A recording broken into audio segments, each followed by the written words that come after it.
अब बात करेंगे रुपए की, जो डॉलर के मुकाबले लगातार नीचे गिरता हुआ दिखाई दे रहा है। आज रुपया 95 के करीब पहुंच गया। रुपए की कमजोरी की वजह से इकोनॉमी की मैथ्स गड़बड़ हो रही है। सरकारी बॉन्ड यील्ड भी 7 बेसिस पॉइंट बढ़कर 6.94% पर पहुंच गया है।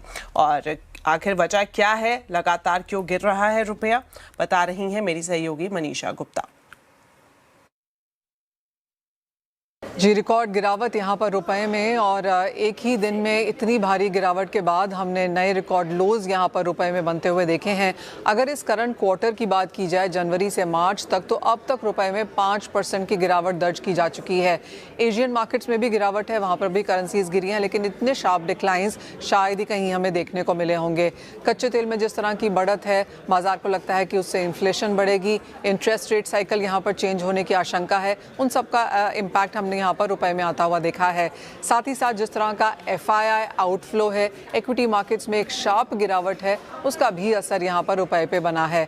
अगर हम पिछले एक साल यानी कि फाइनेंशियल ईयर 2026 की बात करें, तो यहाँ पर रुपए में करीबन 10% तक की गिरावट अब यहाँ पर देखने को मिल चुकी है।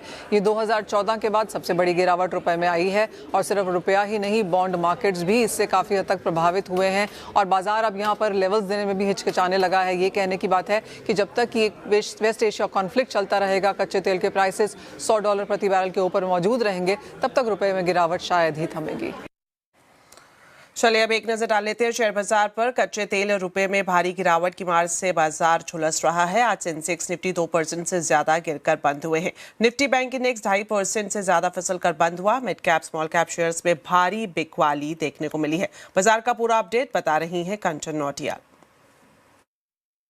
तो हफ्ते का आखिरी कारोबारी दिन, फाइनली आज एक ब्रेक मिला है। और अगर हम आज का सत्र देखें तो काफी बड़ी गिरावट जो है वो हमें देखने को मिली है। निफ्टी करीबन 22,800 के लेवल पे आके बंद हो गया है। करीब 500 पॉइंट्स की गिरावट यहाँ पे देखने को मिली है। बैंकिंग में देखिए कितना ज्यादा प्रेशर जो है वो देखा गया है। मिड कैप स्मॉल कैप हर जगह जो प्रेशर है वो काफी ज्यादा गहराता हुआ नजर आया है। यही नहीं बल्कि अगर बाकी के सेक्टर्स की तरफ भी नजर उठा के डाली जाए तो सुबह तक हमने देखा था कि IT में थोड़ा सा हमें ग्रीन मोमेंटम जो है वो देखने को मिला था, लेकिन आखिरी तक आते आते ये भी दबता हुआ दिखाई दिया। ऑटो में काफी बड़ी गिरावट है। PSU, banks, reality, oil and gas तो सबसे ज्यादा डेंट खाते हुए आज के सत्र में दिखाई दिए हैं। स्टॉक स्पेसिफिक अगर एक्शन देखा जाए तो देखिए ONGC सबसे, क्योंकि क्रूड के दाम बढ़ते हैं तो यहाँ पे हमें तेजी देखने को मिलती है। विप्रो, TCS और भारती एयरटेल में आज हमें एक हल्का फुल्की बढ़त देखने को मिली है। लूजिंग पॉकेट में Shriram finance, Tata Motors, fly industry और इंडिगो में सबसे ज्यादा जो प्रेशर है वो देखा गया है। इसके अलावा अगर हम बात करें रियलिटी पैक की, तो यहाँ पे भी जो गिरावट है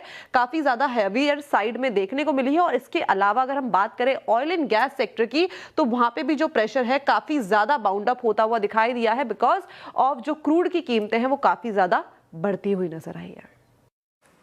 तो ट्रंप ने ईरान से जंग में भले ही आंशिक युद्ध विराम लगा रखा हो, लेकिन हालात नहीं सुधर रहे हैं। क्रूड लगातार ऊपर चढ़ा हुआ है और रुपए में भारी गिरावट है, इसलिए बाजार में बॉटम भी नहीं पता चल रहा।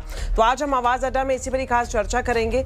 कितना दर्द बाकी, जरूर देखिए शाम 7:57 पर सिर्फ CNBC आवाज पर।